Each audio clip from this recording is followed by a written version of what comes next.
Bom, pessoal, bom dia novamente. Hoje nós vamos falar um pouquinho sobre o velho Freud. Escreve Freud, gente, mas lê-se Freud. Por favor, não leiam Freud, que fica bem estranho, tá? Em alemão, quando você junta a letra E com a letra U, tem som de OI, tá? Então, por isso Freud, Europa, eles falam Europa como Europa, e outras tantas palavras. Mas aí a gente vai ver que Freud tem uma importância capital em termos de revolução do conhecimento do início do século XX para cá. Para começar, eu então trago uma questão que sempre me inquietou do Livro dos Espíritos, que é a questão de número... Alguém ia falar? Não? 621 de O Livro dos Espíritos. Uma questão bem conhecida, uma questão cuja resposta a maioria aqui tem na ponta da língua. Por mais que nem lembre qual é a pergunta, qual é essa pergunta que eu não lembro, mas a resposta sabe. É perguntado onde é que está escrita a lei de Deus. E a resposta é na consciência. Está vendo como a gente sabe? Só que aí vem uma questão interessante, que é a seguinte, a 621A,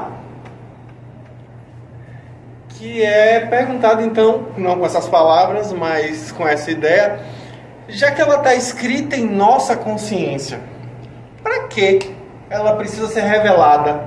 Por que a lei de Deus precisa ser revelada se ela está na nossa consciência? E os Espíritos respondem que é preciso que ela seja revelada porque nós a esquecemos. E aí eu friso aqui esse esquecimento. Nós esquecemos. O que a gente está falando aí desse esquecimento? A gente está falando, na verdade, do que diversos teóricos já falaram muito antes de Freud. Muito antes. A gente tem a figura de Leibniz. A gente tem a figura de Kant, a gente tem a figura de Schelling, diversos autores que já haviam versado sobre a questão do inconsciente. E tem gente que acredita que Freud descobriu o inconsciente. Não foi assim que a coisa aconteceu.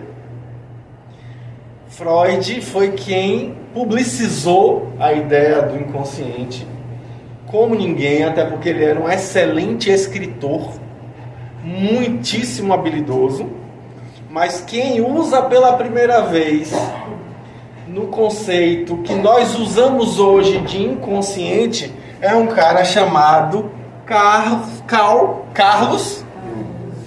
Gustavo, não foi Jung não, foi Carlos. Carlos Gustavo Caros. Foi esse pensador que era amigo de Goethe, que era um grande pensador alemão, tá? Ele era médico, ele era botânico, ele era um grande cientista e utilizou como tal o conceito de inconsciente como nós conhecemos hoje. Foi ele que fez isso primeiro. Mas Freud, quando estuda esse fenômeno do inconsciente, ele vai começar pelo estudo dos histéricos, da histeria.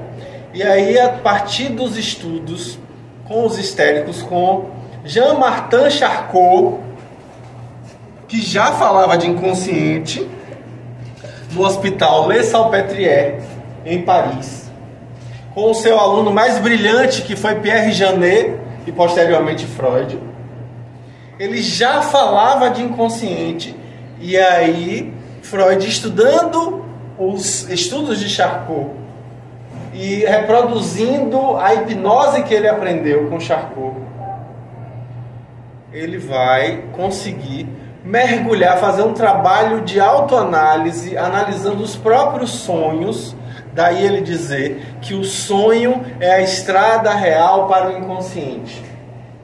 Aí ele publica um livro em 1899, apesar dele pedir para o editor colocar lá que foi em 1900. Foi em 1899. Ele publica o livro A Interpretação dos Sonhos, que é o livro primeiro da psicanálise. Antes disso, Freud já havia publicado textos vários, inúmeros. Textos sobre neurologia, textos sobre zoologia, textos sobre a fisiologia das enguias. Foi Freud que descobriu as gônadas masculinas das enguias.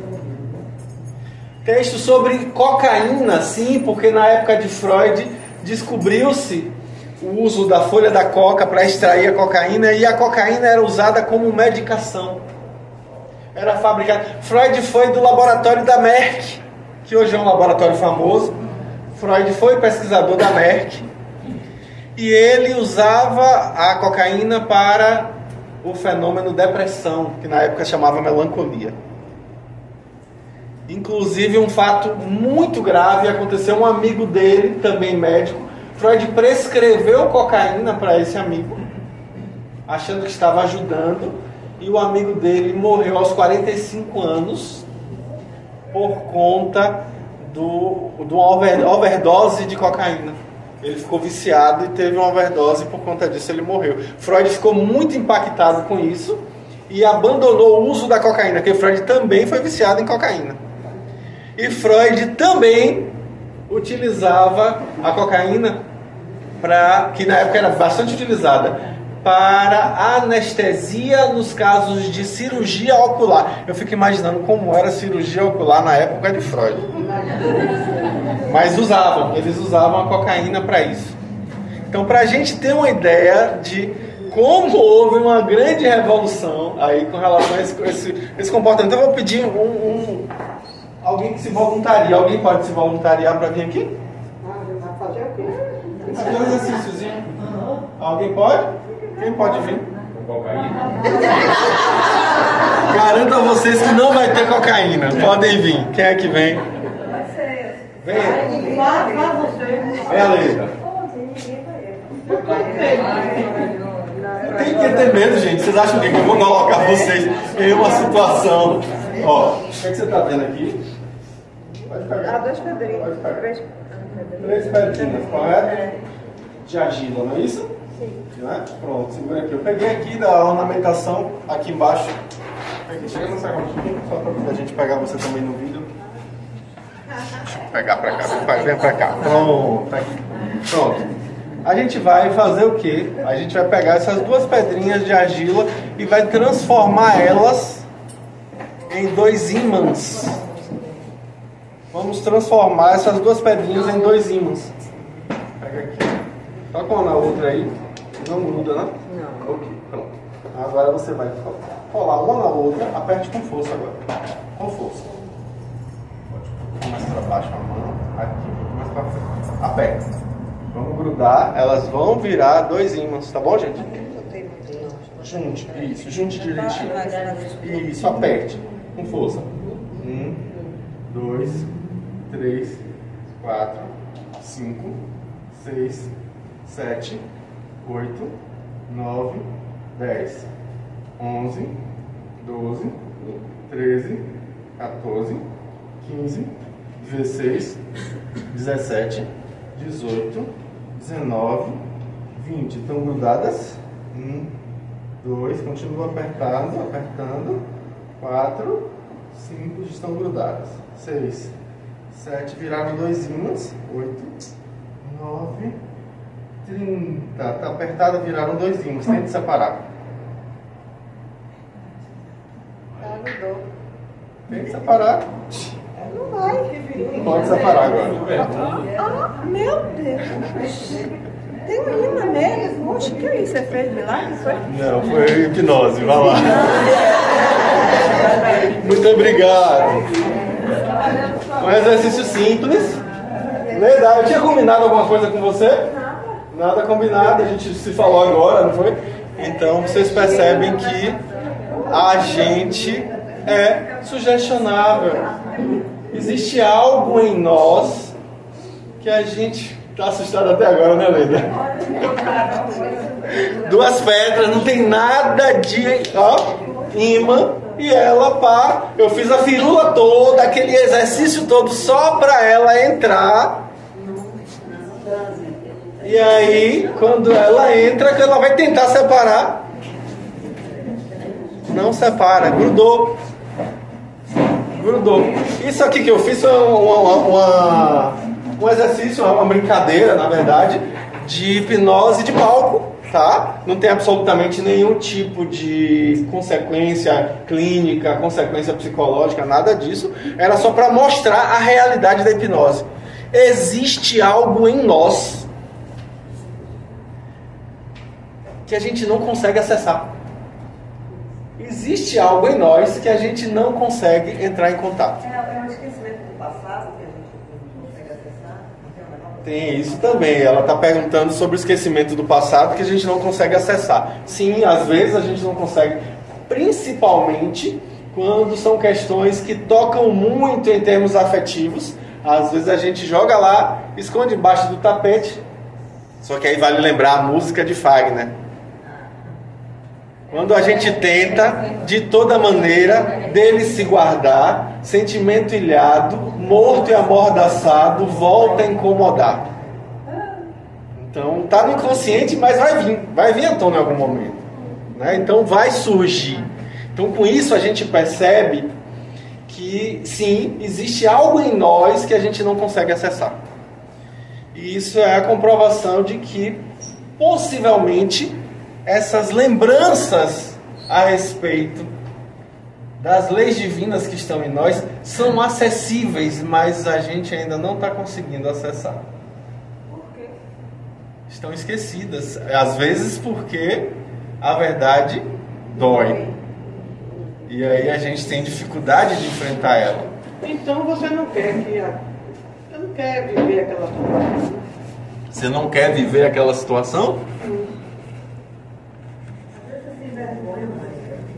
Às vezes você não deseja, apesar de querer. Você já viveu isso, Mônica? Às vezes a gente quer perder 5 quilos, mas, pô, velho, eu não desejo perder 5 quilos, não. Porque eu vou ter que fazer um monte de coisa que vai mexer no meu dia a dia. Querer eu quero, mas desejar, sabe a diferença? A gente tem isso. A gente tem. Quando a gente faz alguma coisa de errado e vê que fez isso, fica lhe incomodando até você conseguir resolver, não é acessar? O que você está colocando é o quê? Que quando a gente faz uma coisa de errado, a gente sabe que fez aquela coisa de errado, aquilo fica incomodando, porque aquilo ali não foi resolvido, não foi fechado, está em aberto, entende? Aí uma outra coisa, não necessariamente é inconsciente, será inconsciente se você recalcar. Aí é consciente, porque você está lembrando. Se você recalca, se você joga para baixo do tapete, vai para o inconsciente, aí sim. Aí sim. Mas vamos pegar a história desse rapaz aqui. Vamos pegar a história desse rapaz, que eu acho a história dele fantástica. Ele nasceu Sigismund, mas ele nasceu lá no ano de 1856. Um ano antes, menos de um ano antes, porque ele nasceu 6 de maio, menos de um ano antes da publicação de O Livro dos Espíritos, nasce Freud. No ano de 1878, ele não gostava do nome dele, ele pediu para mudar, ele mudou para Sigmund. Ficou pior. De Sigismundo virou Sigmundo, ok? Mudou. Ele viveu até o ano de 1939, setembro, 23 de setembro de 1839, morreu em decorrência de um câncer no palato. Tá? Ele morreu, foi uma morte muito dolorida. Ele teve um câncer muito grave, foi submetido a 33 cirurgias para esse câncer no palato. Alguns biógrafos vão falar que quando ele morre, ele já não tinha mais a mandíbula. Então, a situação era muito severa. E dizem inúmeros biógrafos que ele morreu por eutanásia, que é um tipo de suicídio assistido. Ele pediu para o médico que acompanhava ele dar uma dose maior de morfina que o habitual, porque ele queria estancar a dor que ele sentia por conta da desfiguração do seu rosto. Então, disse que foi dessa maneira. É o que a maioria dos biógrafos acredita. Mas nesse ínterim, entre essa data e essa, ele fez uma grande revolução na cultura. Ele forma em 1885, alguns falam 1884, médico. Ele nasceu numa família pobre, muito pobre, na Morávia, na cidade de Freiburg, na Morávia, atual Pribor. Hoje em dia o nome da cidade dele é Pribor, e é assim, com um sinalzinho desse jeito, ó. Pribor, na atual República Tcheca.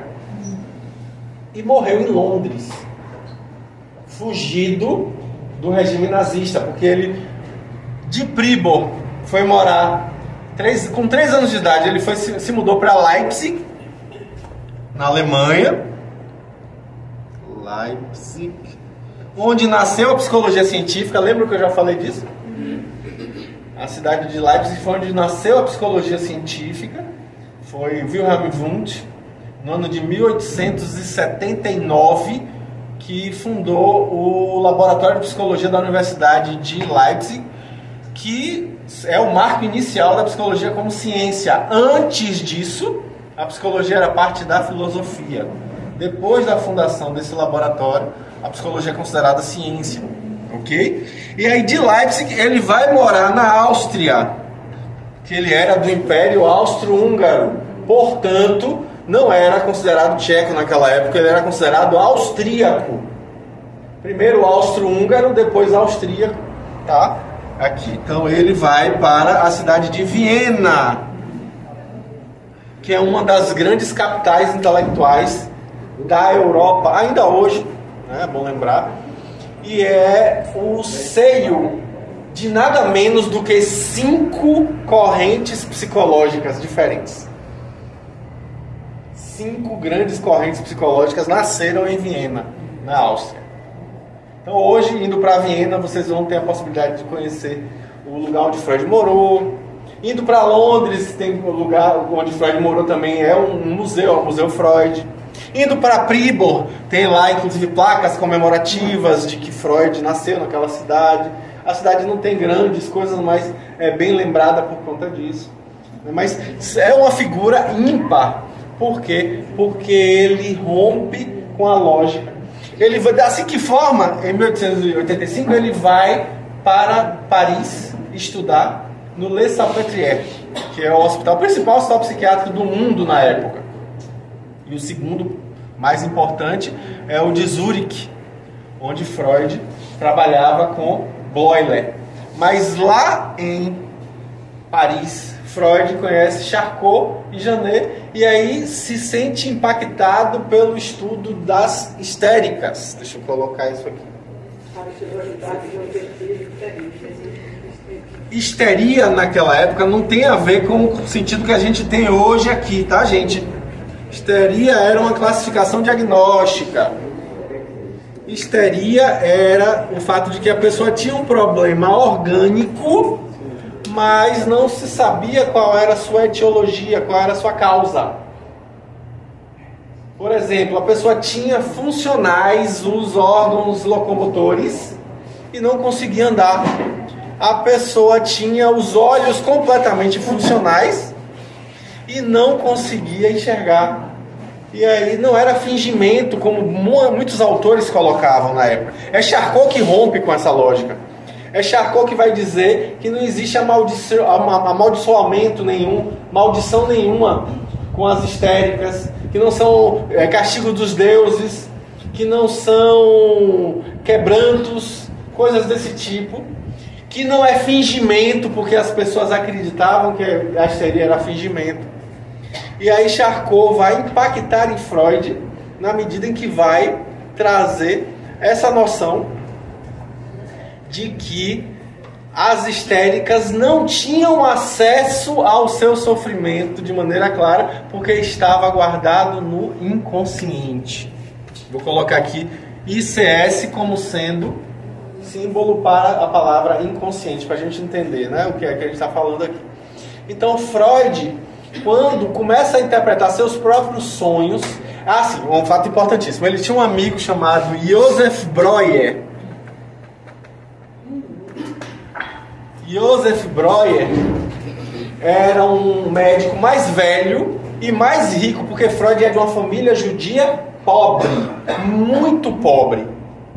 Então Breuer é quem vai ajudar Freud financeiramente. Freud se torna conferencista do hospital onde trabalhava, mas não chega a ter realmente um ganho financeiro muito bom, porque não era realmente o que impactava. Agora a questão é, ele fica conhecido, ele passa a ser conhecido na sociedade de Viena. E aí Breuer é que banca ele, é que ajuda financeiramente a ele. É interessante porque ele vai ter uma grande amizade com Breuer, depois eles rompem por conta de discordâncias teóricas, porque Breuer começa a atender uma senhora chamada Berta Pappenheim, que vai aos anais da psicanálise e da literatura com o nome de Ana O. É o caso clínico, talvez um dos casos clínicos mais famosos atendidos por Freud. Primeiramente por Breuer, mas ela se apaixona pelo médico. E aí Breuer dá um passo para trás, diz, não vou mais atender. Aí Freud assume o caso. E quando Freud assume o caso, ele começa a teorizar sobre os motivos da histeria. Ele começa a perceber que a hipnose não estava adiantando, que adiantava mais se ela falasse livremente sobre os seus sintomas. E daí surge a chamada, que ela própria, a Berta Pappenheim, chamou de talking cure. Ela usava inglês, o termo inglês. Talking cure. Cura pela fala. Cura falante. Ela falava sobre aquilo e os sintomas de histeria acabavam. E aí ele percebeu que isso era mais interessante porque tinha efeitos mais duradouros do que a hipnose. Porque a hipnose tinha um efeito bem específico. Ele hipnotizava a pessoa e aí daí a 2 semanas ele tinha que hipnotizar de novo, o tempo inteiro, porque a pessoa não mantinha os efeitos da hipnose. E quando ela falava sobre o que ela sentia de maneira livre, algo acontecia que ela conseguia ficar bem. E aí o que a gente percebe? Na verdade a inventora do método foi ela, foi Berta Pappenheim, que inclusive depois se torna psicanalista feminista e começa a detonar Freud e morre inclusive falando mal de Freud. Ela detestava Freud por diversos aspectos. Para Freud isso era uma transferência negativa, que aí foi com o caso dela que ele começou a teorizar o que seria transferência. O caso dela e a autoanálise dele, analisando os próprios sonhos. Transferência é um mecanismo de defesa do ego que faz o quê? Faz com que você transfira para alguém os afetos que você tinha na sua infância. O amor que você tem à sua mãe, você joga para alguém. Ou o ódio que você tem à sua mãe, você joga para alguém, você transfere. Tá? Então a gente faz isso na situação clínica e Freud percebeu que um bom médico, na época eram só médicos que atendiam, deveria usar isso a favor do paciente e não contra ele. E daí nasce a psicanálise, que eu vou usar o símbolo aqui, ó, a letra grega psi e a letra grega alfa, psicanálise. Ok? Então nasce a psicanálise a partir do atendimento dessas mulheres, que era a maioria mulher. Depois é que Freud vai começar a atender homens. Psi-alfa. Psi-alfa, psicanálise. É um símbolo para a psicanálise. Então a gente percebe o quê? Que surge a teorização a partir daí. Aí Freud pega a autoanálise dele e começa a perceber nos seus sonhos repetições de situações da sua vida. Ele que havia sido um filho que amava muito a mãe e detestava o pai, percebeu que isso era muito comum nas pessoas, não só nos homens, mas também nas mulheres. E aí ele passou a teorizar o que se chama hoje de complexo de Édipo, que era uma figura grega, um mito grego, que se notabilizou pelo fato de que ele, sem saber, matou o pai e casou com a mãe. Sem saber. A história de Édipo é longa, a gente vai ter oportunidade de falar sobre isso em outros momentos, mas para não nos determos nisso aqui, a gente pega aí isso e Freud percebe esse padrão, que depois vai ser questionado, e até hoje é muito questionado por diversos autores. Algumas pessoas vão dizer que nem sempre a gente compete com o pai pelo amor da mãe. Às vezes acontece da gente fazer o contrário, ou também às vezes acontece que você não tem competição, é uma relação de reparação, ou às vezes não é reparação nem competição, é uma cooperação. E nesses casos a estruturação psíquica é completamente diferente. Então não se daria dessa forma. E aí tudo isso aqui Freud estava tentando explicar as chamadas neuroses.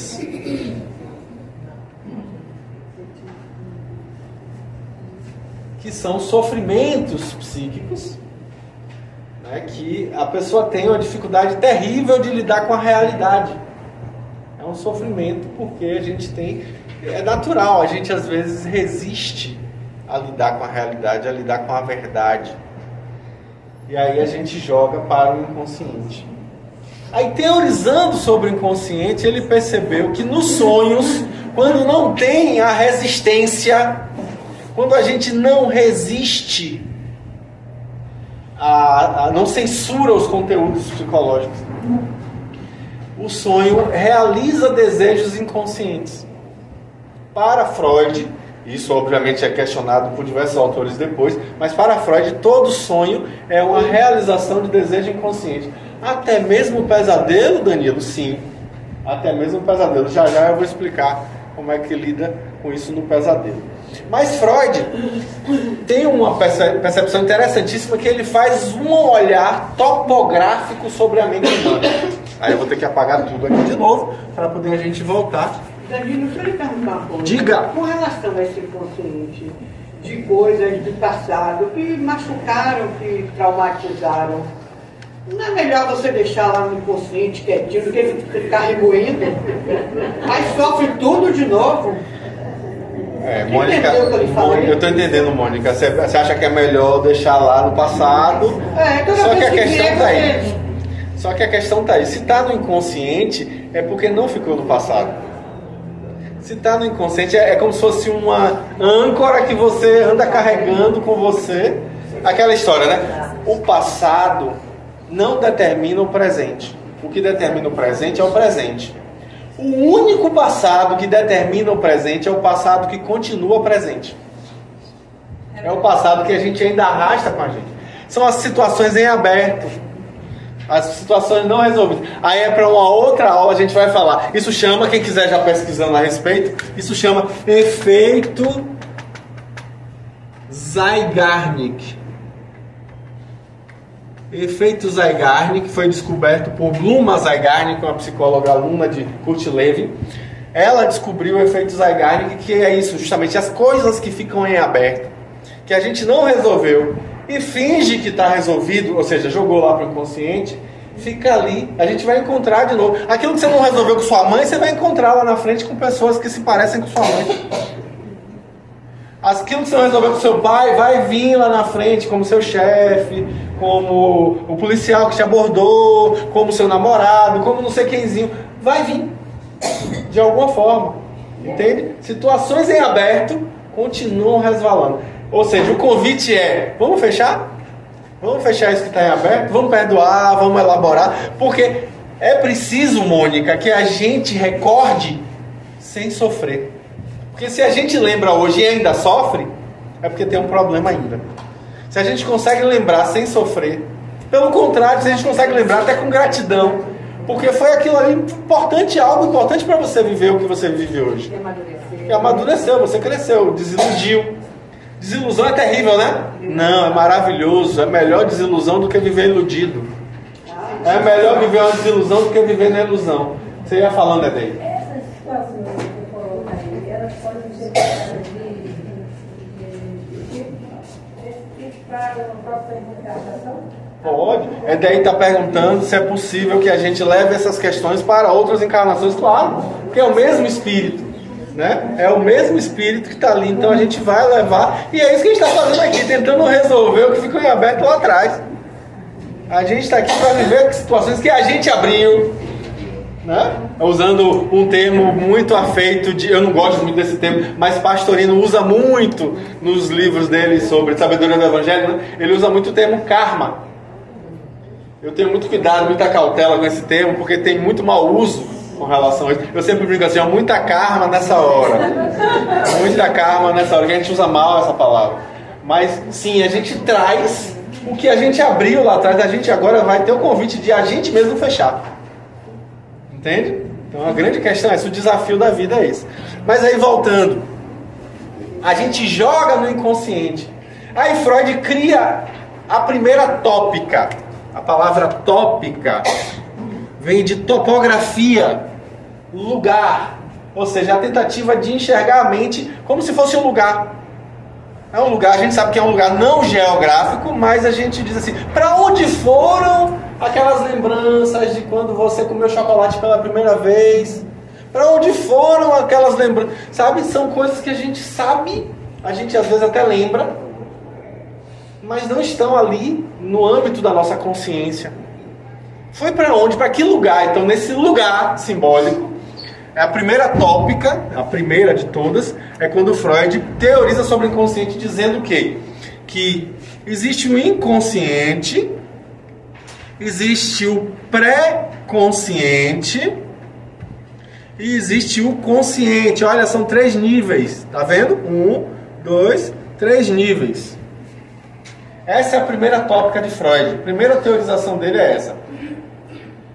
Aí a gente vai ter com essa tópica a famosa metáfora do iceberg. Como é que é o iceberg? Ó, tá aqui. Na ponta, lá em cima, só um pedacinho é o consciente. Tá fora da água, né? Acima da água, só a pontinha do iceberg. Tá aqui. Agora o resto do iceberg tá cá embaixo, enorme. O inconsciente, ó, o pré-consciente é esse pedacinho aqui, a maré sobe, a maré desce, bate uma marolinha, não sei o que. Ali o pré-consciente está acessível. Por exemplo, nesse exato momento não está na mente de vocês o que vocês almoçaram ontem. Mas, se eu pedir para vocês lembrarem, com algum esforço pode ser que vocês lembrem. Então isso quer dizer que aquele conteúdo está no pré-consciente. Não está ali agora, mas é acessível. O inconsciente é o que não é acessível. Não tem esforço que você faça, não vai vir. Tá? Porque é inconsciente. Por exemplo, as fantasias libidinosas que você tem com suas figuras paternas nunca serão acessíveis à sua consciência, a não ser que você seja um psicopata. O Lê está perguntando se a gente tem. Tem, Lê. A gente tem, sim. Tem. Até porque aqueles que são nossos pais hoje foram nossos cônjuges, foram nossos do passado. Então tá ali, tem sim. A gente tem. Né? Então tá aí. Olha como é saudável o esquecimento do passado, gente. Olha como é importante esquecer o passado. Já pensou você lembrar? Não seria nada agradável, né? Pois bem. E amigos que ainda têm as reminiscências muito presentes, tem esses problemas com o pai, né? Sim. Quem tem reminiscências muito vívidas, frequentemente tem alguma questão de dificuldade de relacionamento. Deixa eu perguntar uma coisa.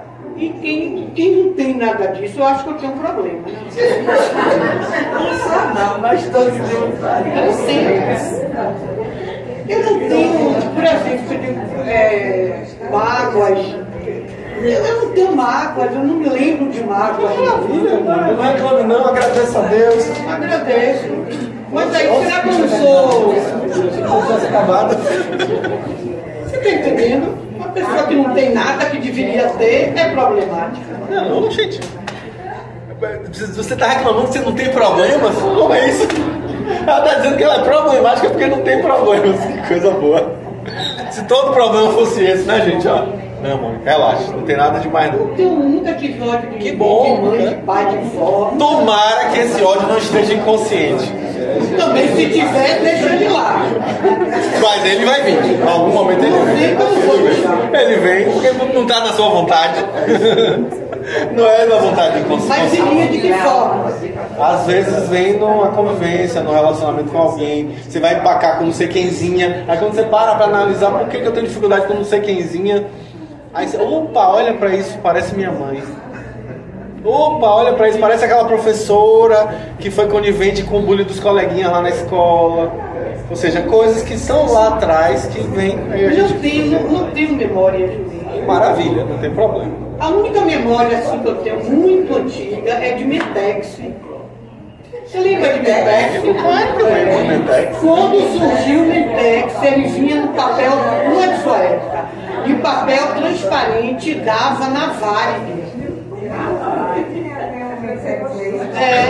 A lembrança dela é inconsciente. Quando meu pai viajava, eu era menina, aí ele trazia aquele pacotinho. Pois é, aí é que tá. Você pega essa lembrança, leva em consideração a questão afetiva envolvida, ou seja, o retorno de seu pai para casa, voltar, trazer o símbolo que aquilo era, da aproximação, entende? Então tem todo um conteúdo afetivo. Então, por isso que a teoria de Freud é chamada de maneira jocosa por alguns como uma teoria dos vasos comunicantes. Por que vasos comunicantes? Não sei se vocês lembram disso lá em física. Você tem a teoria dos vasos comunicantes, é assim, você tem alguns vasos aqui, vamos dizer que seja assim. Ó. Aí se você bota uma torneira aqui para cair água, aí você vai encher esse vaso aqui, mas ele está comunicando com os outros dois aqui. Se a água subir até aqui, nunca vai subir porque aqui vai transbordar o tempo inteiro. Então, teoria dos vasos comunicantes, por quê? Porque ele começou a falar sobre o fenômeno da libido. E é a libido. As pessoas falam o libido, não é o libido, é a libido, tá?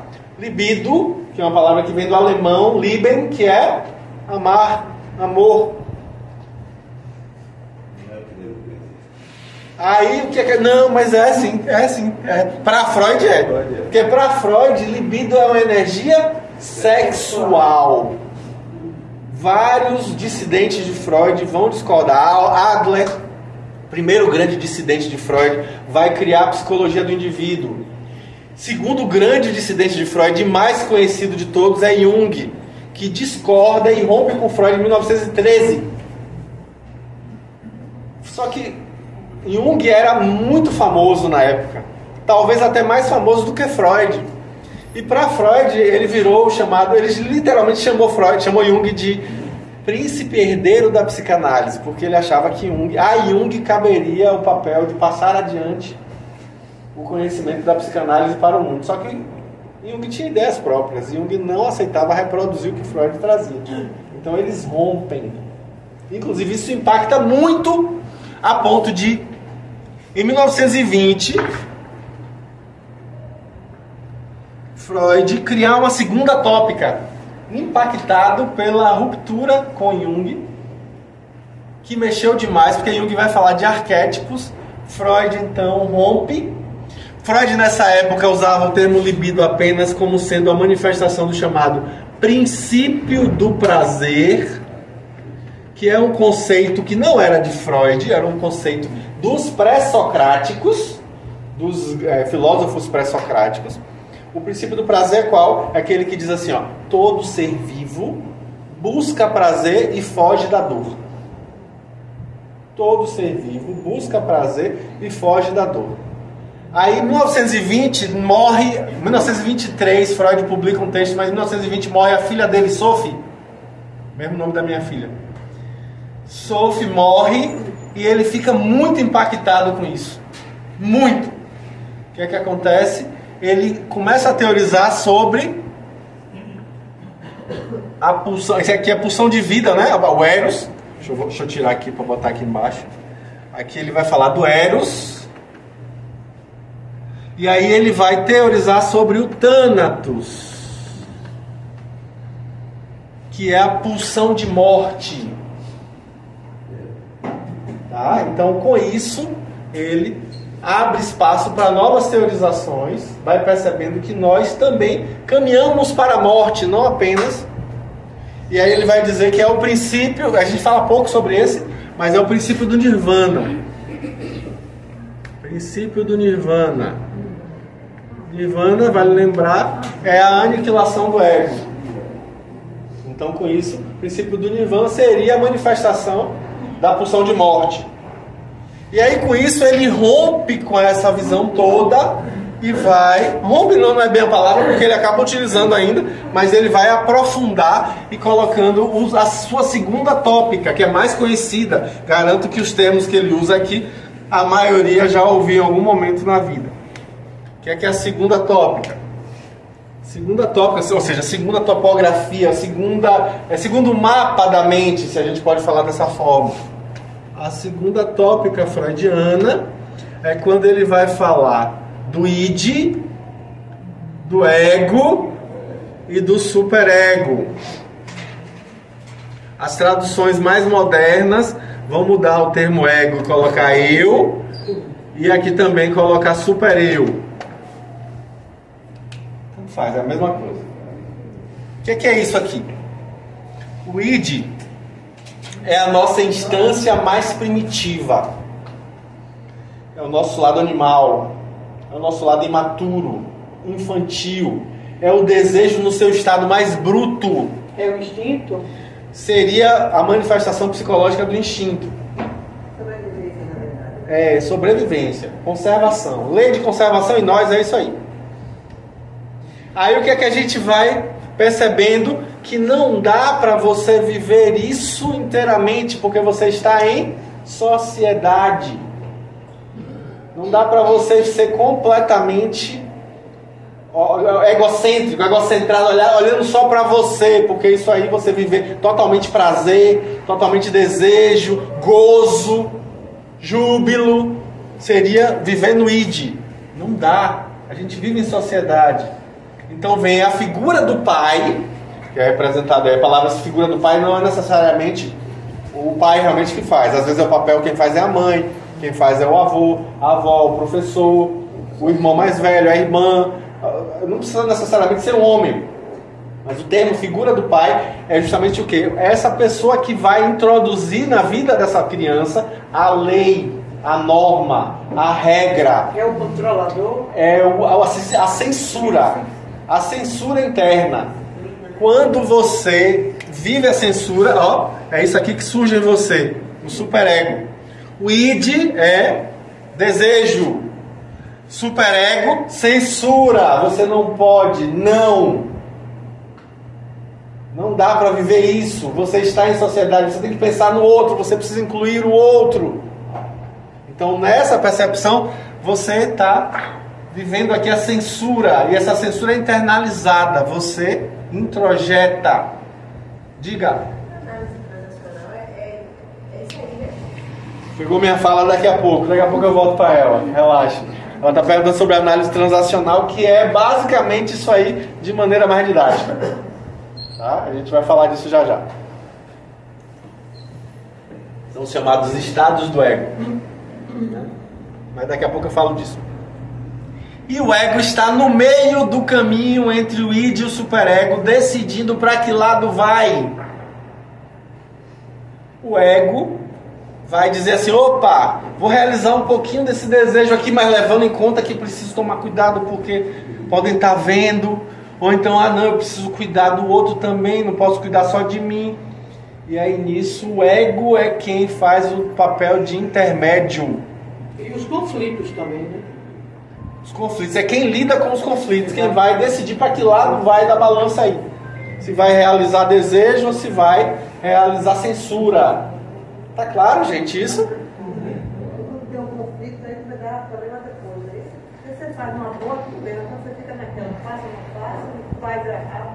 Lembra? Você joga. O superego, ele faz o que? Joga. Ele faz com que o ego jogue para o inconsciente. E aí surge o mecanismo de defesa do recalque. É a partir dali que vem a história da culpa, né? É exatamente aí a culpa. O que é o superego, se não essa culpa internalizada? Entende? É a reverberação dessa culpa. O ego joga para o inconsciente, ou seja, acontece o recalque, porque temos mecanismos de defesa do ego. Na minha opinião pessoal, a maior contribuição de Freud, sem dúvida alguma, foi o conceito de mecanismo de defesa do ego. Quem foi meu aluno aqui de atendimento fraterno, de uns 4, 5 anos atrás, quem foi meu aluno do grupo de estudos em autoconhecimento e espiritualidade, sabe que eu já falo sobre isso. São 18 tipos diferentes de mecanismos de defesa do ego. Para mim, é o melhor conceito de Freud. Recalque é um desses conceitos. Você joga para o inconsciente. Vem uma coisa que passa ali, aí você joga para o inconsciente. Uma situação que você tem. Vai no banco, a fila do banco, passou uma pessoa com uma silhueta bastante atraente, você chega a virar a cara para poder não ficar olhando, porque se pegou olhando sem querer. Aí olha para o outro lado, recalcou. Você jogou para o inconsciente. É um mecanismo de defesa. Porque viver totalmente o desejo ali seria desastroso. Então você E agora, recalca. Entendem? Então, esse tipo de situação a gente vai o tempo inteiro. Tem vários mecanismos de defesa. Vou citar alguns aqui para a gente ter uma ideia. O mais primitivo de todos, a negação. Negação é primitivíssimo, porque a gente aprende a mentir com esse mecanismo de defesa. Por volta dos 4 anos de idade. Quem quebrou esse vaso? Não fui eu, mamãe. Não fui eu, mamãe. Não fui eu. Negação. É mentira, de mentira deslavada. Por quê? Porque aprendeu que se ele falar a verdade, ele vai sofrer as consequências. Então é melhor mentir. É por isso que às vezes eu atendo no consultório algumas pessoas, digo assim, por que meu marido não fala a verdade pra mim? Eu ouço isso tanto. Oh, meu Deus do céu. Aí eu pergunto assim, você aguenta se ele falar? Mas aí perde, sabe, gaguejou, perdeu a razão? Não tem argumento. Porque realmente, se ouvisse a verdade, teria uma reação, às vezes, desproporcional e seria desastroso. Então, ele não fala porque se ele falasse, você não agiria com maturidade. Então, existe um contexto. A gente geralmente só culpabiliza o outro e esquece da nossa responsabilidade diante da situação. É claro que a responsabilidade maior é dele, isso é óbvio. Mas, como é que a gente lidaria com a verdade? Então, isso é importantíssimo a gente se perguntar. Então, negação, acontece isso, a gente faz isso, né? Com certa frequência. Aí tem a racionalização. Esse mecanismo de defesa é uma delícia. Ó, racionalização. Mecanismo de defesa do ego. O ego está se defendendo de quê? Da verdade, porque a verdade dói. E aí o que é que acontece? Em vez de enfrentar aquilo ali que incomoda, eu dou um outro nome, dou uma outra cara, eu faço uma ornamentação, eu dou a pílula, né? Eu vou tentar arrumar a coisa de uma maneira agradável. Então você vai virar para mim e dizer, você é um mão de vaca, é um sovina, pão duro, não dá tchau de mão aberta para poder não perder dinheiro. Atravessa nada do Salvador Mar Grande com um sorrisal dentro da mão e ele sai do outro lado sequinho, porque nem para gastar com suor você quis. E aliás, não dá nem para ver que ele está sequinho, porque eu nem abri a mão para mostrar. Aí eu vou dizer o quê? Eu, pão duro, sovina, mão de vaca? Não. Eu sou uma pessoa econômica. Eu sou uma pessoa previdente. Eu sou uma pessoa organizada.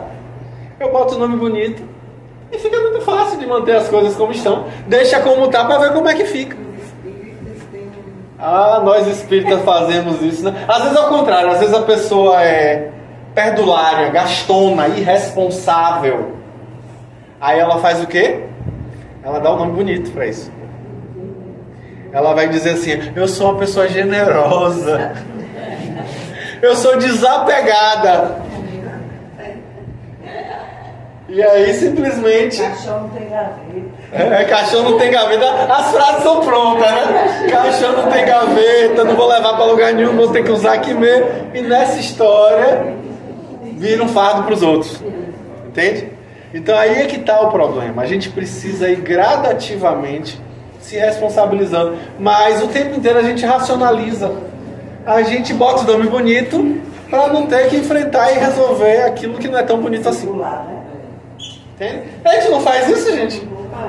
Não são mecanismos de defesa que a gente usa. Outro famoso, famosíssimo, a projeção. Projeção. Fulana de tal não vai com minha cara. Não tem jeito, não tem jeito. Ela não vai com minha cara. Acho que ela não gosta de mim. É muito fácil que eu jogue pra fulana de tal. A responsabilidade da nossa relação não dá certo. Porque é ela que não vai com minha cara. Eu projeto nela um conteúdo meu, passo a enxergar nela, me incomodo nela e não estou vendo que na verdade sou eu que tenho aquilo.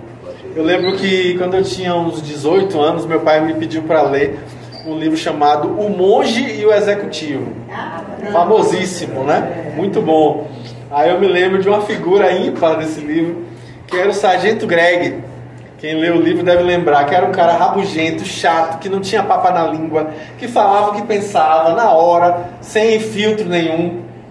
E às vezes era grosseiro, hostil na fala. E o personagem principal, que era o executivo, olhava e dizia: meu Deus, que cara terrível, não sei o quê. E aí no final, num ímpeto de maturidade, de despertar, ele deu uma suspirada e admitiu: eu queria ser que nem Greg, que fala o que pensa. Eu penso, critico, mas eu calo. E Greg fala. Greg abre o coração, tem coragem. Eu não tenho a coragem de Greg. No fundo, ele tinha inveja da coragem de Greg. Porque Greg falava e ele só pensava. Então aí é que tá, né?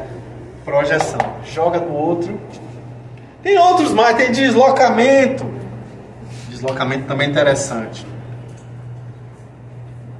Eu lembro de uma musiquinha, uma música muito antiga, vocês são todos novos aqui, não vão lembrar dessa música não, que foi recantada, se a gente pode falar assim, regravada por Chico César.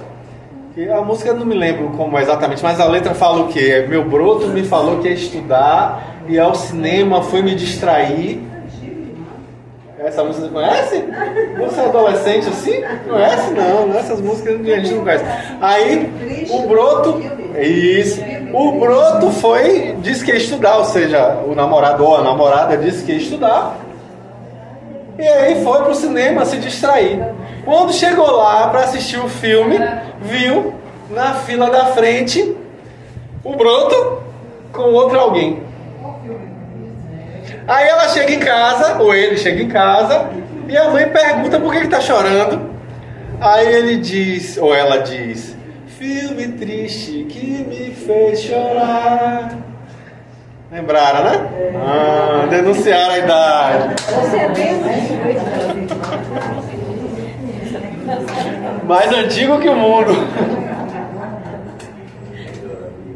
Mas esse não é só época. Você estudou isso em algum lugar. Não, eu ouvi Chico César cantando. Aí o que acontece? É exatamente o fenômeno do deslocamento. É o filme que foi triste. Você desloca o afeto para um outro conteúdo. Ele ficou com vergonha de dizer à mãe o que realmente aconteceu. Por quê? Porque seria muito duro admitir para alguém a verdade. Ele tinha sido traído. Aí ele desloca e traz aquele conteúdo de outra maneira. Entende? Isso é o deslocamento. Você joga para outra situação e passa a ter. Isso acontece o tempo todo. A gente faz isso muito frequentemente. Muito frequentemente. Às vezes a gente... eu não quero negócio de dirigir, porque dirigir... Na verdade, eu não quero dirigir, porque dirigir me traz más recordações das situações com meu pai no trânsito.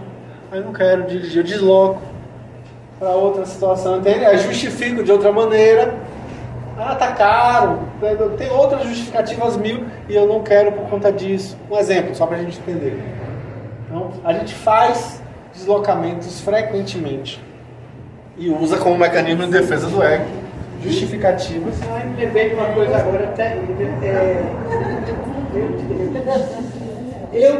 Eu levei uma época que quando minha filha se desempregou, ela começou a beber muito e às vezes passava de coisa. E aquilo para mim era um terror, Danilo, era um terror eu ver aquela pessoa que nunca foi assim, de repente, em uma situação. Aí eu pirei, né? Começa psicólogo, analista, aquele negócio todo.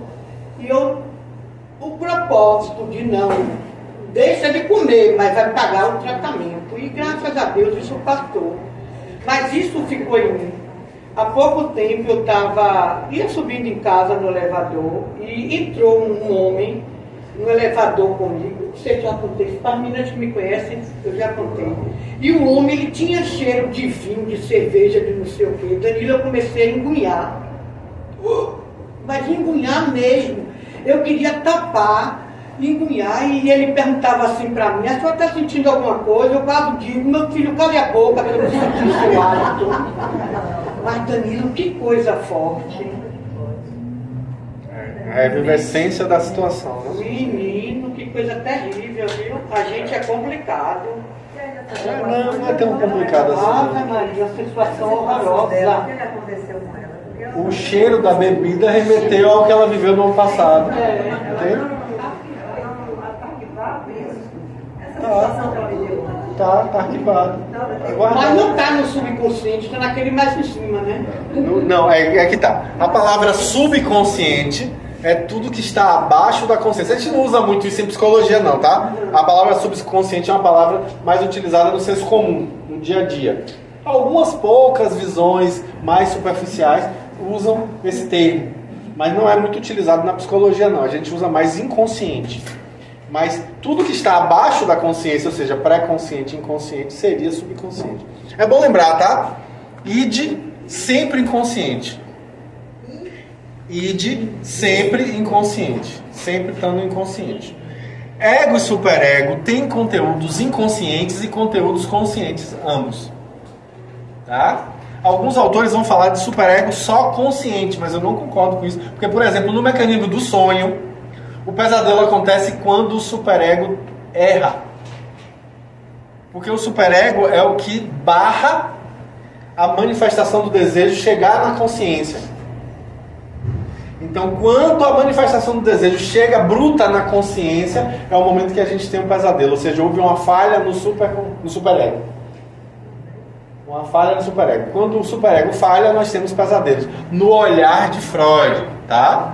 Na semana de hoje a 15, vocês vão ver Renilda falar da visão de Jung, que é completamente diferente, é uma outra abordagem, tá? É outra visão. Outra visão sobre sonho, outra visão sobre tudo, sobre o inconsciente. Ele vai falar de inconsciente coletivo, o Freud não fala disso, né? É outras coisas. Vários autores se debruçam sobre essas colocações. Aqui foi uma breve introdução, não tenho pretensão nenhuma de que vocês já saibam do que se trata, porque foi uma breve introdução, então vocês vão precisar pesquisar mais a respeito. Vários autores são dissidentes e descendentes da visão de Freud. Dentre os descendentes se destacam vários, né? São vários grandes autores, como por exemplo Ferenczi. Eu sou outra encarnação para entender e aprender isso aqui. Não, dá para fazer em uma. Dá para fazer em uma. Dá tempo aí. Tem Ferenczi, tem Melanie Klein, tem a própria Anna Freud, a filha de Freud, que se especializou em infância e se especializou também em mecanismo de defesa com a sua psicologia do ego, né? Ela faz textos sobre psicologia do ego. Tem também a figura de Donald Winnicott, tem Bion, tem Jacques Lacan, vou botar só o sobrenome, né? Lacan, tem Millet também, que é discípulo de Lacan, inclusive genro de Lacan. Tem aqui na Argentina tem Joel Dor, tem vários grandes autores. Tem Ernest Jones, tem Elizabeth Rudinesco. São muitos autores, muitos psicanalistas, muito bons, que têm contribuições incríveis. Desenvolveram a psicanálise, são conhecimentos de desenvolvimento da psicanálise. Hoje em dia esse movimento muito forte. Muito forte. Mas tudo baseado nas ideias. Nas ideias de Freud, Mas ninguém tem uma ideia nova hoje, né? Não. A gente vê que dentro da psicanálise a gente mantém esses autores e outros mais, né? Que eu falei, Joel Dor, tem Pichon Rivière, que é um autor que eu acho fantástico, que foi morar em Buenos Aires. Pichon, tem... A lista é gigante, são muitos autores, eu não teria como me debruçar aqui sobre todos, né? São inúmeros. Esses são descendentes de Freud, mas também existiram os dissidentes, deixa eu colocar alguns dissidentes, ou seja, os que romperam com Freud e criaram novas teorias, baseadas nas contribuições de Freud, porque Freud foi pioneiro. A própria Joana de Ângeles coloca, né, em Vida, Desafios e Soluções, que nós devemos muita gratidão a Freud, pelos seus desenvolvimentos com relação a sexualidade, porque sim, a sexualidade é basal na vida humana, é importantíssima, e a gente colocava sempre aquele tabu de não, isso não é, e ele vai dizer que é sim, e realmente é muito importante. E aí a gente vai ver os grandes dissidentes, tem Adler, tem Jung. E a sexualidade? A assexualidade é uma das possibilidades de orientação sexual. Não tem sexualidade. Mas em termos psicológicos, freudianos, não existe.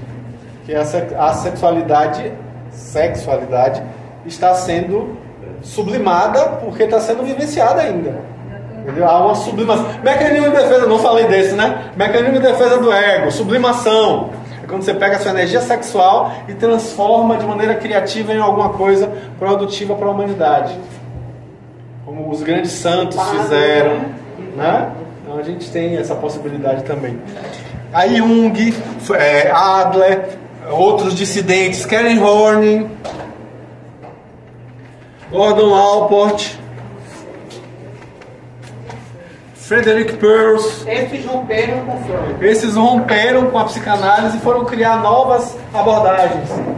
Outras novas abordagens. E hoje a gente tem um monte de abordagens. Inclusive, Emmanuel, no livro O Consolador, que é um livro de perguntas e respostas que eu sempre recomendo a leitura, porque é muito rico. Ele tem um capítulo só sobre psicologia. É curtinho, gente, dá pra ler no tapa. E aí ele vai dizer, por exemplo, perguntam pra ele, por que existem tantas abordagens diferentes na psicologia hoje em dia? E aí Emmanuel vai dizer que os personalismos dos autores fazem com que a gente tenha tantas abordagens diferentes, porque eles não conseguem dialogar por conta dos egos. Entende? Então, por conta disso, a gente ainda tem a limitação do humano, a gente ainda tem a dificuldade de conviver com o que pensa diferente, e aí tem inúmeras psicologias, inúmeras abordagens dentro da psicologia, por conta desses personalismos. Eu concordo com Emmanuel. Na psicologia, quando a gente vai ver o curso de psicologia, a gente fica o tempo inteiro, são 5 anos de curso, estudando quais são as diferenças entre as abordagens, em vez de se perguntar quais são as semelhanças. O que a gente tem ali de comum? O que é a interseção entre as abordagens? A gente não tem isso no curso de psicologia. A gente se esforça o tempo inteiro para dividir e não para juntar. E eu acho isso um grande equívoco. a gente precisa, na verdade, se perguntar o que é que a gente concorda, em que é que a gente está concordando aqui o tempo inteiro, e aí a gente vai trabalhar em cima disso. É o que Ken Wilber chama de psicologia perene. Ken Wilber, gente, a gente vai ver lá, eu espero que daqui a 21 dias... É 21 dias? É 21 dias, né, transpessoal? Pronto. Transpessoal, a gente vai estudar psicologia transpessoal daqui a 21 dias, eu vou falar dele. Ken Wilber chama isso de psicologia, a letra grega psi, psicologia significa a letra grega psi, né? Perene. Psicologia perene seria justamente isso. O que é que as correntes psicológicas concordam entre si, em vez de que elas duvidam, questionam, divergem, etc. e tal. Ô Danilo, tem um tratamento com o psicanalista que você fica lá e ele só fica ali ouvindo. Sim. Você fala, ele não ouve. É o principal método psicanalítico. E tem o outro que você fala e ele intervém com algumas coisas, né? Através de algumas técnicas. Ó, o conceito básico da psicanálise, assim, a grande sacada de Freud foi o quê? Ele, além de estudar o inconsciente, ele também criou uma abordagem terapêutica, que é a psicanálise. Tá? Ele diz que, na verdade, a teoria dele é uma metapsicologia, ou seja, está além da psicologia. É uma metapsicologia. Aí ele vai fazer o quê? Ele percebe que as pessoas falarem livremente ajuda as pessoas, e aí isso chama... A se ouvir, né? Isso, você quando fala, você está se ouvindo, e aí nesse momento você tem a possibilidade de elaborar, essa chamada elaboração psicanalítica. É a análise em si, é o momento em que você elabora. E aí o que é que acontece? Esse é o método da livre associação, é o grande método freudiano. Deixa eu fechar aqui. Agora tem horas que dá uma agonia, né? Só você falando e a mulher com uma unha. aberta, né, gente? Livre associação, é isso, é você abre o espaço para a pessoa falar. E a livre associação pode acontecer você sentado, olhando para o paciente, ou, como mais comum acontece na psicanálise, você deita no divã, o psicanalista fica atrás, para você não ter contato visual com ele. E aí você fala livremente sobre aquele assunto. Sobre os seus sintomas, sobre o sonho que você teve. Você fala livremente. O psicanalista vai fazer o quê? Breves pontuações. É uma técnica também freudiana. Pontuação. Ele vai fazer breves pontuações para que você perceba, opa, você faz uma pergunta, tal coisa, às vezes é só terminando a última frase do paciente. O paciente, é porque eu fiz isso por conta de minha mãe. Aí o analista vai lá e pergunta, sua mãe? E aí a pessoa, calma. Aí é método lacaniano, calma. Porque tem os métodos, tá? No método lacaniano tem a diferença entre o tempo lógico e o tempo cronológico. O tempo cronológico é o que você mede no relógio. O tempo lógico é o que você chegou a algum insight importante, chegou num ponto da análise, num ponto da sua sessão, que foi demarcador. Aí o analista interrompe a consulta e diz, a sua consulta acabou. E aí acabou, você não pode falar mais nada, vai embora com aquilo que você disse, e vai reverberar naquilo, e vai elaborar aquilo, e vai pensar e ressignificar aquilo ao longo do seu dia ou da sua semana, dependendo do caso. Então a própria pessoa trabalha Isso. Entendeu? Então, no caso da análise lacaniana, é desse jeito. Faz interrupções com o tempo.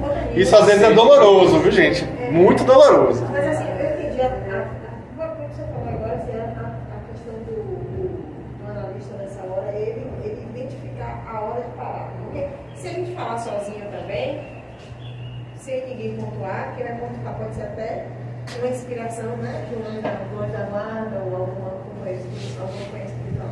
Aí a pergunta é fazer justamente isso. Esse hábito de falar sozinho, isso seria, bom, em parte, uma autoterapia? De maneira intuitiva, não é de maneira deliberada. Sim, pode ser de maneira intuitiva, você está se ouvindo enquanto fala, é maravilhoso. E não tem nada de errado falar sozinho não, viu, gente? Difícil é quando você começa a ouvir a resposta e você não é médium, aí pode ser um grande problema, tá? Isso aí pode ser um grande problema. Então tomem cuidado. E ainda assim, quando você se acha médium, é bom você pegar a opinião de outras pessoas que o sejam, para saber se é mesmo. Que às vezes acontece de você achar que é médium e não é. Realmente está ouvindo vozes. E a alucinação é autêntica, tá? Existem alucinações autênticas. Não achem que a alucinação é sempre mediunidade. Não existe isso, não. Tá? A gente vai ver, por exemplo, o livro 50 anos depois, Célia. Pois bem, Célia, Irmão Marinho. Quem lê o livro sabe de quem eu estou falando, né? Irmão Marinho desencarna. Ele tinha sido acusado de ter engravidado uma jovem da comunidade. A jovem tem o filho e Irmão Marinho recebe o filho como se fosse seu, cuida dele e tudo mais. Aí fica velhinho, desencarna. O menino também já desencarnou. Ele desencarna, descobrem que Irmão Marinho era Célia. Era uma mulher vestida de homem para estar na comunidade monástica. Aí vão procurar a jovem. Por que você não disse que ele tinha engravidado você? Não é ele, é ela. E agora? Ela enlouquece. E ali naquele momento não existe absolutamente nada além do fenômeno culpa. Não tem fenômeno mediúnico. Emmanuel deixa bem claro. E aí a pessoa literalmente enlouquece, rompendo com a realidade, alucinando e delirando. É isso que é enlouquecer, alucinar e delirar. E nem sempre a alucinação e o delírio tem algo de mediúnico. Grande parte das vezes tem, mas nem sempre tem. É importante a gente tomar cuidado com isso.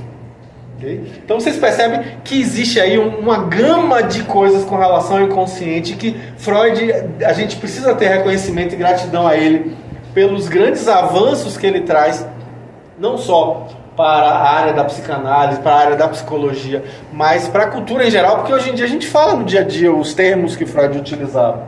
A gente usa no nosso dia a dia, no nosso cotidiano, são palavras, são ideias que a gente usa, viraram parte do senso comum. E aí a gente vai ver o quê? Um texto de Marlon Reikdal. Como é o nome daquele livro que você passou no grupo? Refletindo a Alma, que é uma coletânea de textos a respeito da série psicológica de Joana de Ângeles. Muitíssimo interessante. E tem esse texto de Marlon Reikdal sobre psicanálise. Recomendo muito a leitura desse texto. É um capítulo inteiro. É um capítulo denso, interessantíssimo, mas ao mesmo tempo fácil de compreender. Tá? Não é um capítulo difícil, pelo contrário, é muito acessível, muito didático. Ele é muito didático na forma de escrever. E ele encerra o capítulo falando que esse inconsciente, conforme trazido por Joana no livro Vida, Desafios e Soluções, é o espírito imortal. O espírito imortal é o inconsciente. São as nossas memórias, a nossa bagagem, o nosso caminhar. É tudo que a gente caminhou até aqui e o que ainda devia lá na frente. A gente vai ver lá na frente outras abordagens sobre o inconsciente, outras visões a respeito do que é o inconsciente. E vai ver, por exemplo, na psicossíntese, Roberto Assagioli falando que nós temos no inconsciente não só o passado, mas também o futuro. Está ali embaixo, no inconsciente primitivo, ele vai falar do inconsciente pessoal, do inconsciente coletivo. Ele vai falar também do superconsciente, que é o futuro em nós, o futuro em nossa mente, que está ali em germe, como possibilidade, como potência. Então tudo isso é parte de nós também. Somos espíritos, e como espíritos, aquele conteúdo todo não se perde, não se perde. Aí usando um termo de Lavoisier, nada se cria, nada se perde, tudo se transforma. Então, do mesmo modo, as memórias, os acontecimentos, os fatos do seu dia a dia não se perdem. Não se perdem, se mantêm. A questão é que a gente ainda não tem um cérebro suficientemente desenvolvido para compreendermos onde é que fica. Porque não está na neurologia, não tá, a memória não está ali no organismo físico. A memória se mantém. Né? E aí, está onde? Onde é que está isso? Pois bem, então... Está na nuvem, Está na nuvem. Só se for na nuvem que fica em cima da cabeça da gente, né? A nuvenzinha lá do pensamento. Né? Só se for. Pois bem, era isso que eu tinha para falar. E queria saber perguntas. O que é que a gente tem para perguntar sobre Freud, sobre psicanálise, sobre inconsciente e sobre a relação disso tudo com o espiritismo. Tem tudo a ver, né? Diga, meu querido. Os movimentos, por exemplo, involuntários, oração, respiração, etc., na visão freudiana estaria no id? Não. Os movimentos involuntários seriam eminentemente orgânicos. Não seriam psicológicos, entendeu? Seriam meramente fisiológicos. Mas não tem uma conceituação de que ele seria igual a estaria no inconsciente? Não, também não seria isso não. É interessante, tem um livro de Freud chamado A Psicopatologia da Vida Cotidiana. Rapaz, adoro esse livro. Ó, Psicopatologia da Vida Cotidiana. É quando ele vai teorizar sobre as chamadas parapraxias. Parapraxias. Que são o quê? São pequenos atos que a gente faz sem perceber. Outro conceito fantástico de Freud, ato falho. O conceito de ato falho é fantástico. Aí tá Danilo na porta do consultório, que eu trabalho o quê? Muitos dias eu trabalho no CAPS, que é o Centro de Atenção Psicossocial da Prefeitura, sou funcionário público lá da Prefeitura. Aí eu vou do CAPS para o consultório. Saio lá de São Caetano, vou para Itaigara. Aí lá vai Danilo pegar a chave e tentar abrir a porta do consultório. E não estou conseguindo abrir porque a chave não está encaixando. Quando eu vou olhar, eu estou tentando usar a chave de casa no consultório. Isso é uma parapraxia. Isso é um ato falho. Naquele momento eu estou inconscientemente dizendo: na verdade eu queria mesmo estar chegando em casa. Eu gostaria mesmo de estar chegando em casa para descansar. Porque eu estou cansado. Isso a gente faz o tempo inteiro. A gente comete atos falhos. A gente vai falar de fulano e fala de Beltrano. Ainda brinca e diz: Beltrano falou de mim. Não tem nada a ver com isso. Não tem nada a ver. É porque existe um conteúdo afetivo que ligou as duas pessoas e a gente usou uma para falar da outra. Tem um conteúdo ali. Analisem seus atos falhos. Isso vai ajudar em muito o seu autoconhecimento. Questão de número 919 e 919A de O Livro dos Espíritos. Recomendo muito a leitura. Quando chegarem em casa, leiam a 919A. E é bom a gente também tomar cuidado com uma coisa. Isso também é importantíssimo eu falar. Na porta do templo de Apolo, na cidade de Delfos, na Grécia, está escrito até hoje, você chegar lá, você vai ver, está escrito duas frases. A gente só fala de uma, eu não sei porquê. E a que a gente fala está na questão 919 como resposta. Conhece-te a ti mesmo. Frase clássica, atribuída aos 7 sábios da antiguidade clássica, da Grécia Antiga.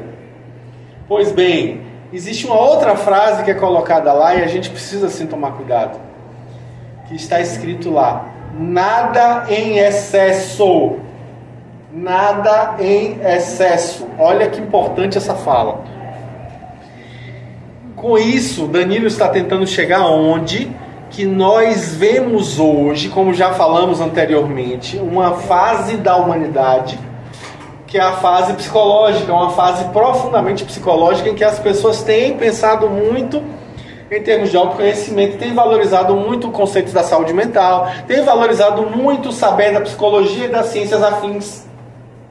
E com isso, a gente vê no movimento espírita um movimento muito forte de psicologismo, uma psicologização da doutrina espírita, do movimento espírita. E eu digo nada em excesso porque, infelizmente, tem gente hoje em dia achando que sombra é um conceito do espiritismo. Tem gente achando que arquétipo é um conceito espírita. Tem gente achando que ego é um conceito espírita. Que, se eu olhar lá no Livro dos Espíritos, tem a palavra inconsciente? Tem, mas não tem nada a ver com o conceito que a gente usa. Tem a palavra inconsciente como adjetivo. Algo inconsciente, que é diferente da palavra inconsciente como substantivo, que é uma coisa, tá? Inconsciente é adjetivo, quer dizer algo que não é consciente. Inconsciente substantivo quer dizer essa instância da mente que a gente não tem acesso. São duas coisas diferentes, tá? Deixa só concluir meu raciocínio, Mônica, que é importantíssimo isso. Então, cuidado com esses excessos de psicologização do movimento espírita, porque a gente vai acabar reproduzindo, dentro do movimento espírita, os gabinetes psicológicos vão se tornar verdadeiras reedições dos confessionários dos padres de antigamente. A gente está vendo muito palestrante espírita utilizando o púlpito espírita para poder fazer propaganda de seus consultórios. A gente está vendo muita gente usando isso, em vez de falar de espiritismo, está falando da sua prática profissional. Então a gente precisa tomar muito cuidado, porque, como disse, o arco do templo de Apolo em Delfos, nada em excesso. Muito cuidado com isso. Tá? Agora, sim, eu falei. Você ia dizer? Não, já foi? Agora sim, quem é que falou que queria falar? Foi Mônica? Diga, Mônica. Eu queria falar uma coisa.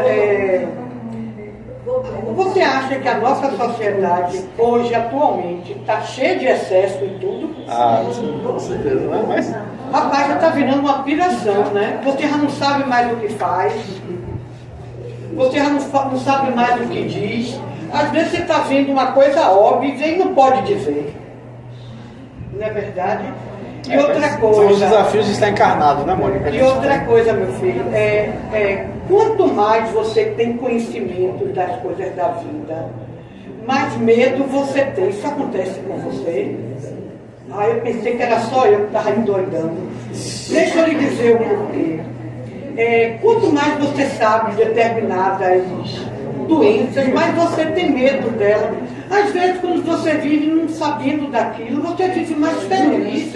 Mas aí é que tá. O paraíso da ignorância precisa ser vencido em algum momento. A gente vai ter que comer do fruto da árvore do conhecimento para poder ser expulso desse paraíso, para conquistar o verdadeiro paraíso, que é o contato com Deus, né? Que é verdadeiramente entrar em comunhão com Deus, com as leis divinas. Isso aí é a felicidade real e não a do paraíso da ignorância. Então sempre a gente vai... Eu tive um professor que ele dizia isso, né? Roberto Albergaria. Ele falava que melhor mesmo... Foi seu professor também?